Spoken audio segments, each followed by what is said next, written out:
All right. Okay. Close. Hi, my name is Hazel Williams, and I'm so happy to be here at the Digital Media Conference and to learn about your literacy project. It's one that I think is very appropriate for several of the communities that I'm involved in. And most specifically, as I was sitting in one of the sessions, I thought about language as an expression of culture. And I think it's much more than an expression of words that have a meaning, conveying a message to someone. It's actually an expression of culture. I think specifically about people that I know who were born and live in the South, or perhaps migrated north in the Great Migration.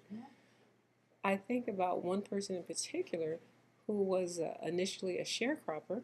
Her family was a sharecropping family, and she had several siblings, and they all worked on the sharecropping plot. Many of the children had to drop out of school early, perhaps in middle school or early high school, to help on the family plot, and also to generate income for their families.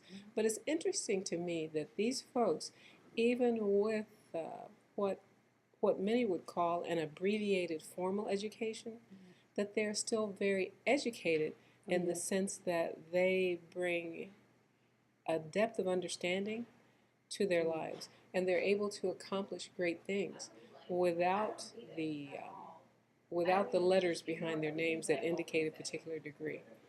And then I think about language as culture and as an expression of culture. For instance, in the South, "madeir" is a word that's used.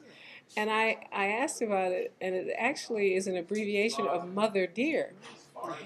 And I look at it further as it expresses the culture of how dear the mother is in the African American community, and how dear she is, especially in a community where often the men were threatened, where there was intense activity against men, black men in particular, that often the woman was called upon to be the one who was the hub of the family, or the one who had to hold things together. So I look at those women, they were especially precious and called Mother Dear, shortened to Madeir. And even today I find it in some of the popular culture. There's a movie that's popular. I think it's called Madeir's Family Reunion. Oh, yeah. And not to give them a plug, but I think it's just interesting that it's made it into the culture. Are you ready to get your literacy now? Not right now, but I'm going to send you an email. Please do, because I will come and interview you. Yes. I'll do that. Okay. That's great. Okay. Thank you. All right.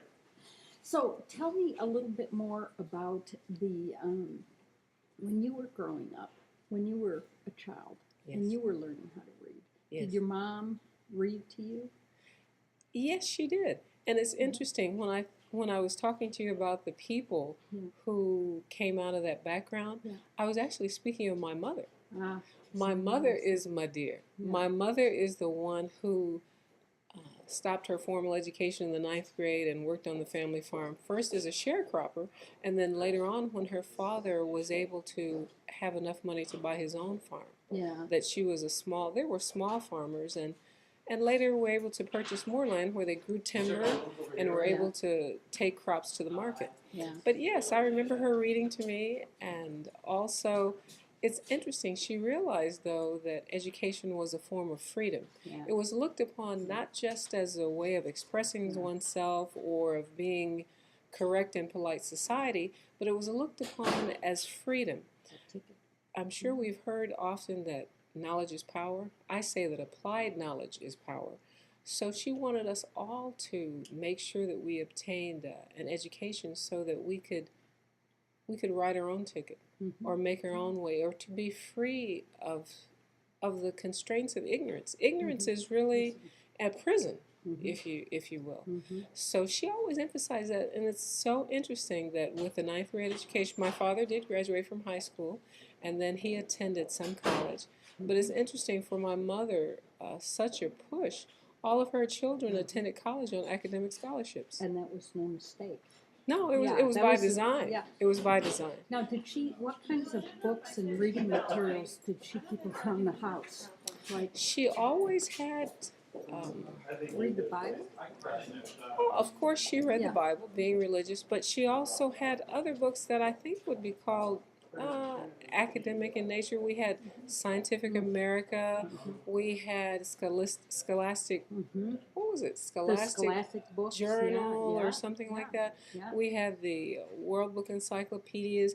And of course, we had to go to the library and read books and write reports for her. Oh, So that's it was interesting. very, very important Yeah. for her, Yeah. for us to read and to read well. And it is so interesting, even with, I think there's something else, language as an expression of culture or literacy as an expression of culture. Yeah. A lot of people assume or think that one with a limited formal education would be inarticulate. Yeah. It is so interesting. My mother is one of the most articulate people I know. And in terms of her use of words, her use of language, and she has a great stage presence as well. She and her sister.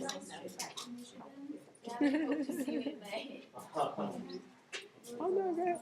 She and her sister actually were famous for performing plays as teenagers and then carrying that forward into the community. And, and it's so interesting that she did that. And I just think it's such a great. So when I heard about this project today, I thought, wow, what a great thing. And I would love to record not only her, I'd love to record my mother. There are some of her peers that had similar experiences. And I just look at her, journey from growing up first as a sharecropper to owning a farm to moving to the city to becoming a part of what would be called, I guess today, commercial culture.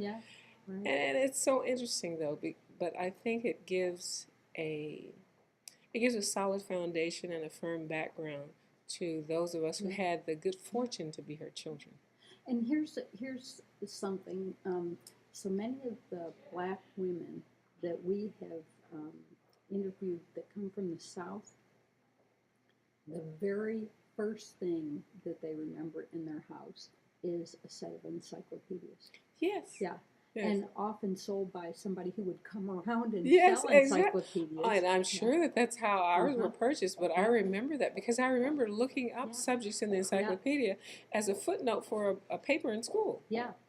And that was a huge, that was an investment, a family investment in literacy. Most definitely. And it was very important. Like I said, my parents clearly understood that education was freedom. Yes. Simply put, education was freedom. And I don't mean education for the sake of saying that you know something. I don't mean that kind of education, but education that could be put to use, that could be practical, that would serve as a way of negotiating the world to achieve a positive result. Now, your parents rewarded you for literacy. They were so happy that you did it. They always give you, good strokes and stuff like that. Yes. But were you ever in school? Did you ever encounter any time when you were told not to read and write, or you were told not to read and write in a certain way? Yes and no. Yes and no. Tell us the story. Okay.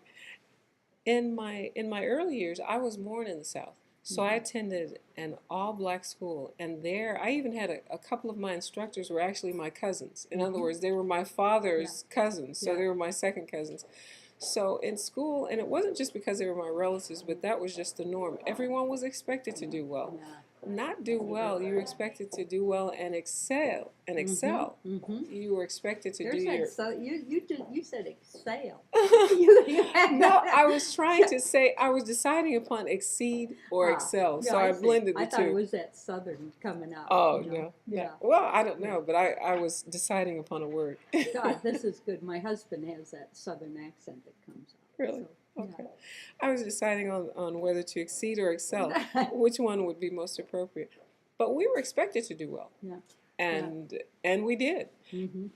And as I hear today, a lot of students say that it's not cool or not hip or not whatever to be smart, but we were expected to be smart, and we lived up to what was expected of us, and it was encouraged. And then my father's employment transferred him to Ohio. And it's interesting, then I was put into an all-white environment. well, with the exception of myself, of course. Yeah. Yeah. Yeah. or a few others, Mm-hmm. a few Right. others. And I recall there that was it was interesting. It was my first encounter with racism. It was my first encounter because in my community, everyone was African American. My dentist was African American. My physician was African American. If you had to go to the lawyer was out. The people who came to pick up the dry cleaning, Mr. Christmas, I remember he owned his own dry cleaning store. He would come around and pick up your dry cleaning, give you a receipt right on the front porch, and clean your clothes and come back and deliver them. So when I moved to Ohio, I remember being in a predominantly white school, middle school and high school. And there, what should I say? Of course, I continued to do well because that was our training, that was our upbringing. Yeah. You're supposed to do well in school. But I remember in high school, was it in high school? Yeah, I remember, it's interesting. My first encounter with racism, one of the white instructors seemed to be taken aback by the fact that we were, what should I say, that we were articulate and that we were good students, and perhaps even sought to, what should I say, even sought to diminish our desire to learn. And it was very interesting, and I remember explaining this to my parents. It was interesting. Both of my parents went to the school. My mother and father went to the school and spoke with the teacher. I remember that. And I'm sure that it continued in subtler and more covert ways. But that overt, well, because I remember even being discouraged from pursuing certain things. Yeah.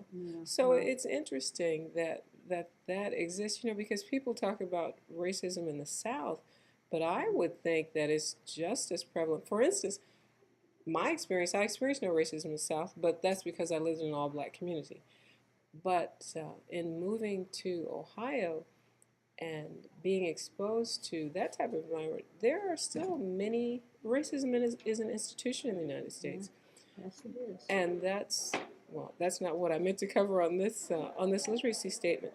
But I think it's important to always keep one's own goals in mind, to always be clear about what we're seeking to accomplish, and to continue marching that way, regardless of the obstacles that one might encounter, be they from a teacher or from an institution or from whomever. So, and not forget history, which is why we do this work.